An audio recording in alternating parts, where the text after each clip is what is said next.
গতকাল ছিল নীলষষ্ঠী, তাই আমার মহাদেবের সাথে দেখা করতে আমি চলে গেছিলাম মন্দিরে। সন্তানের মঙ্গল কামনায় এই নীলষষ্ঠী পালন করা হয়। খুব বেশি নিয়মকানুন আমি জানি না, তো করোনার সময় থেকে না মন্দিরে এই যে রেগুলার বেসিসে যে আমাদের আচার অনুষ্ঠানগুলো থাকে সারা বছর, সেটা উঠেই গেছিল। আসতামই না বেশি, কিন্তু এবার আবার ইচ্ছে হলো মহাদেবের সাথে মন্দিরে গিয়ে একটু দেখা করতে।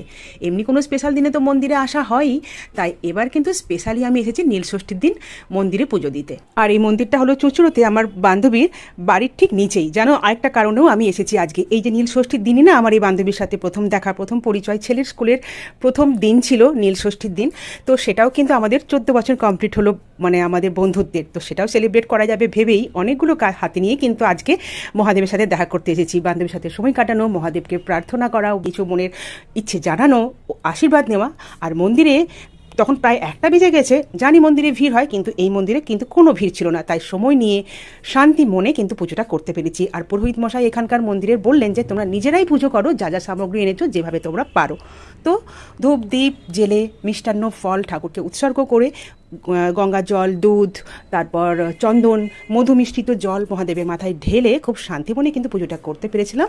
তো খুব ভালো কেটেছিল দিনটা। আরও কিছু স্মৃতি কিন্তু মনের মধ্যে জমা হলো। তো চলো দেখা হবে আবার পরে। ভালো থেকো সবাই, টাটা।